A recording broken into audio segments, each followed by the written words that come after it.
Dober dan.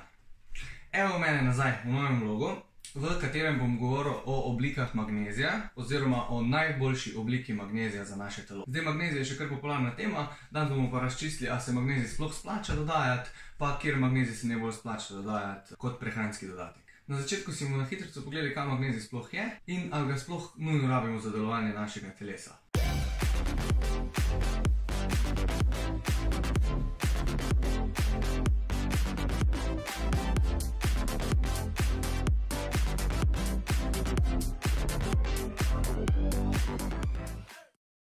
Magnezij je esencialni mineral.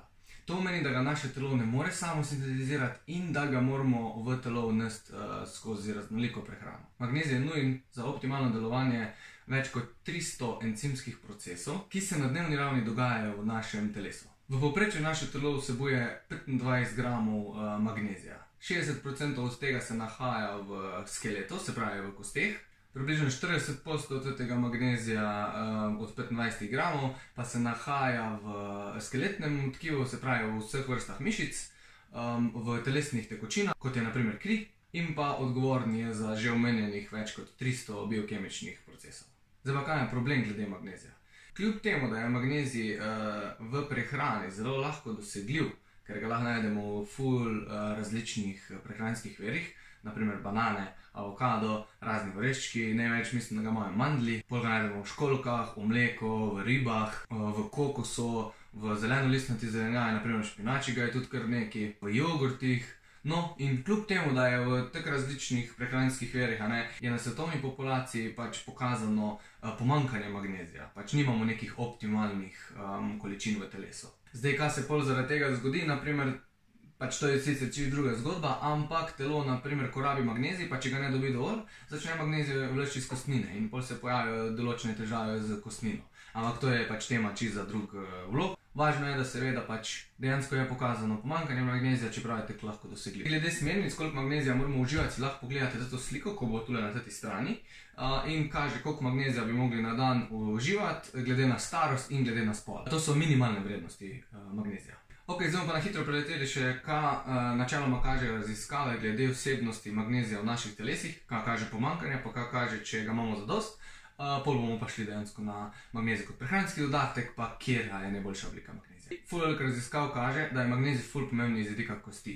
Zdaj, pri kostih oziroma pri kvaliteti naše kostnine se ponavadi ful osredotočamo na kalcij ali pa na vitamin D3, ampak tudi če imamo kalcija pa vitamina D3 zadost, če ne bo dovolj magnezija oziroma če ne bo v neki optimalni količini, pol sinteza oziroma biokemične reakcije, ki se tičejo kalcija in vitamina D, ne bojo mogle delovati, ko je treba. Kar lahko naprimer poslabša sintezo vitamina D pa kalcija. To je meni tudi naprimer ful zanimivo, da raziskave kažejo, da lahko pomaga pri metabolizmu glukoze in pa nasploh pri občutljivosti na inzulin. To naprimer je super pri ljudeh, ki imajo neka metabolna stanja glede inzulina in glukoze oziroma metabolizma glukoze. To se naprimer pojavlja najbolj logično oziroma znan primeri so diabetiki. Študije naprimer povezujejo višji vnos magnezija v prehrani z boljšim metabolizmom glukoze in boljšo občutljivostjo na inzulin. Večina kvalitetnih študij kaže tudi na vpliv magnezija oziroma zadostnih količin magnezija na kardiovaskularno zdravje. Lahko se uporablja kot preventiven dodatek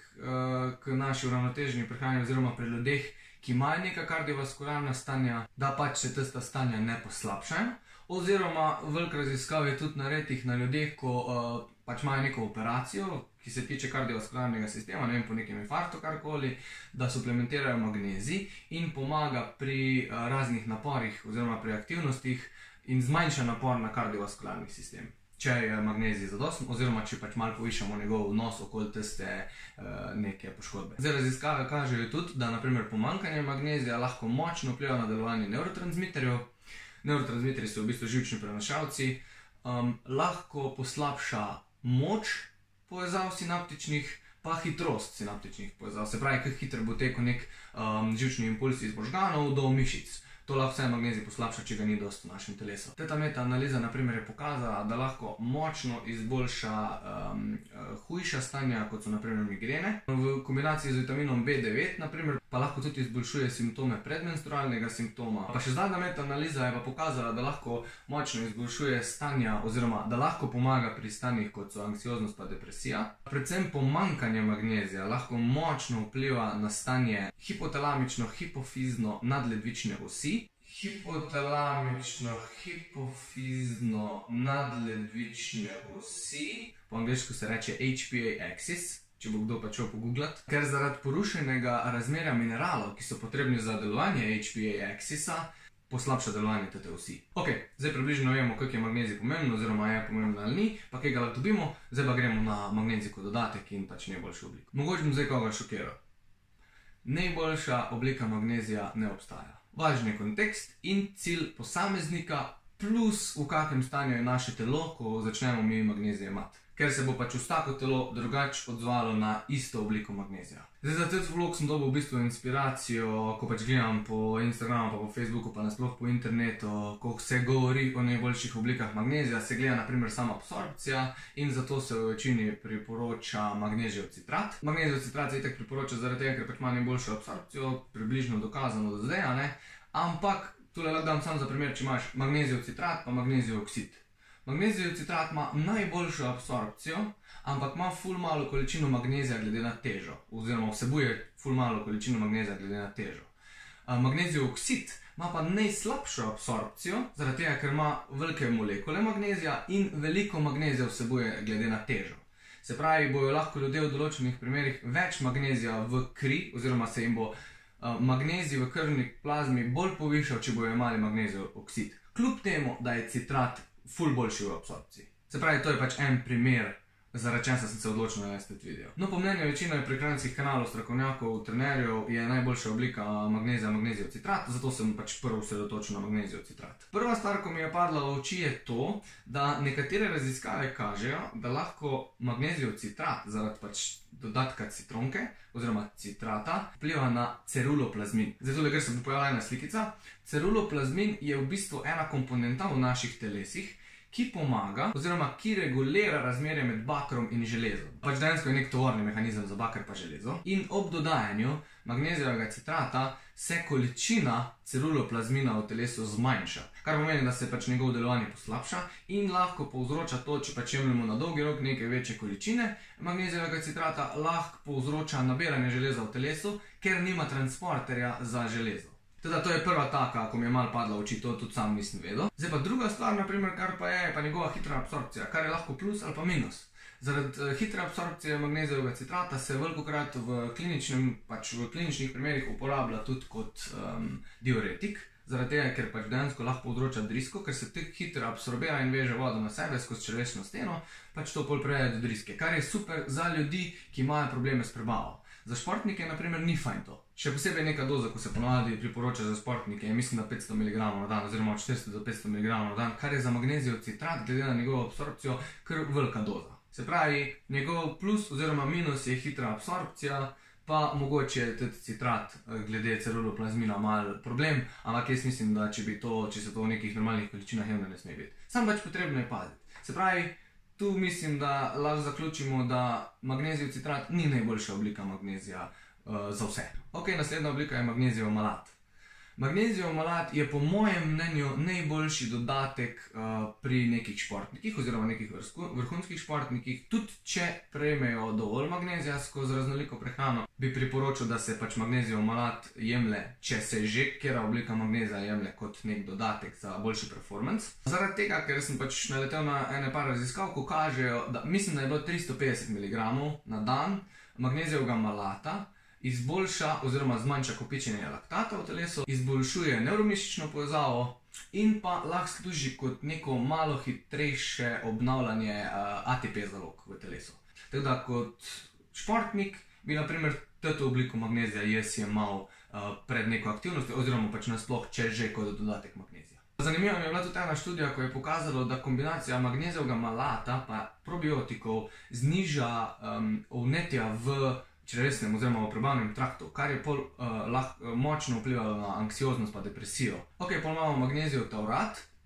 To je ena oblika, ki bi ga osebno priporočil, glede na to, kar sem zdaj pač v raziskavah videl, ljudem, ki imajo slabšo metabolno stanje za glukozo, se pravi neki diabetiki, ker je bilo pokazano, da lahko izboljšuje metabolizem glukoze in pa izboljša inzulinsko rezistenco. Ena raziskava je pokazala tudi, da lahko kombinacija magnezijevega taurata in ribjega olja izboljšuje migrenska stanja in to v primerjavi z zdravili, plus tega pa naprimer določena zdravila imajo stranske učinke, magnezijev taurat pa ribje olje načeloma nima, če res ne pretiravamo z dozo, da jemljemo 300-400% tega, kar bi mogli. Ene študije sem tudi videl, ko so pokazale, da dodajanje magnezijevega taurata v prehrano izboljšuje stanja sive mrene.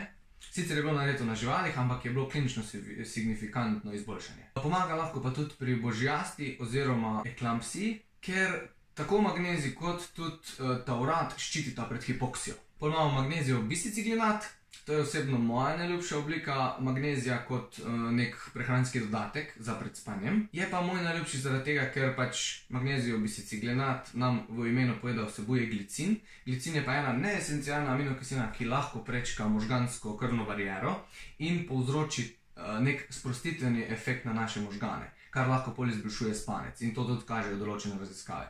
Predvsem je zato odgovoren glicin, niti ne magnezij. Sam jemljem bolj kot ne vsak dan 500 do 1000 mg magnezijevega bisiciklinata pred spanjem in moram reči, da pač super vpliva na spanec. Spanec je bolj globok, pa bolj kvaliteten. Potem imamo magnezijev kelat.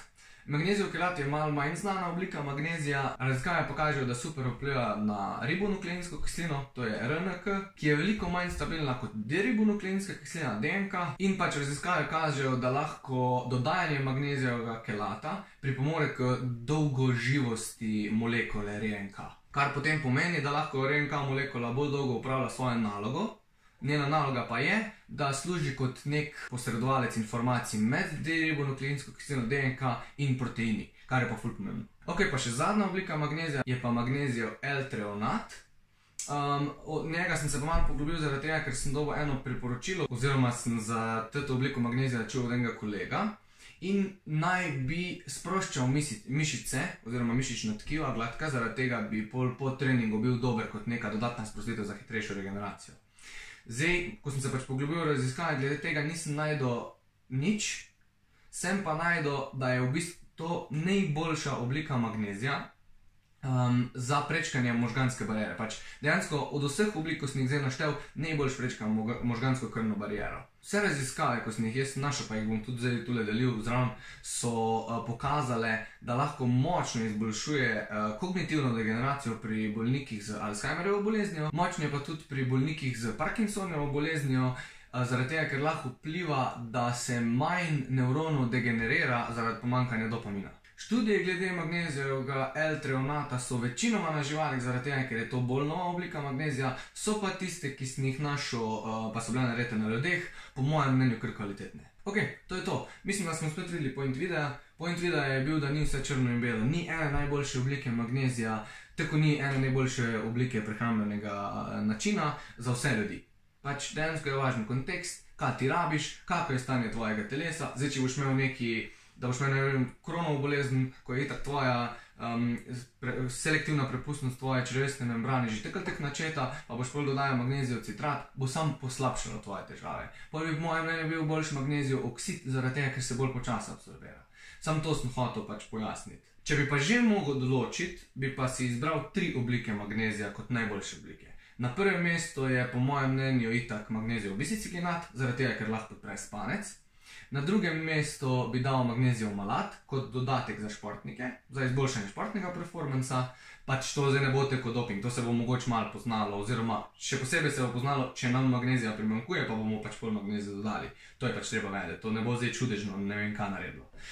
Kot tretjo najboljšo obliko bi dal pa mogoče magnezijev oksid ali pa klorid in magnezijev citrat, te 3, kot dodatek za vse splošno pač zvišanje magnezija v plazmi. Se pravi, tak bi bila moja priporočila, glede na to, kar vem. Ok, hvala ti za ogled. Če ti je bil video všeč, bi bilo fajn, da ga lajkaš, oziroma dislajkaš, če ti ni bil všeč. Prosim bi, da se naročiš na moj kanal, če me spremljaš. Fajn je tudi, če bo kdo delil video, zaradi tega, da čim več ljudi pač vidi moj content, če mislite, da je pomemben. Hvala tudi za vedno več komentarjev pa kritik, zaradi tega, ker pač sam tek lahko razvijam moj YouTube kanal, pa moj Facebook kanal, pa nasploh svoj content. Zahvalil bi se pa itak čisto na koncu še vsem mojim Patreon podpornikom, pač, ki z svojimi minimalnimi prispevki skrbite za razvoj mojega kanala, pa da bo content vedno boljši, pa vedno bolj kvaliteten, za kar se tudi sam pač trudim, da bo. To je to. Fajn bote, pa se vidimo v naslednjem videu. Pa če kdo ima kakršnokoli vprašanje glede magnezija, oziroma če pozna kdo kako drugo obliko, da bi bilo treba raziskati, pusti komentar, pa ko imel cajt pogledam, dokler pač me to itak zanima. Ajde!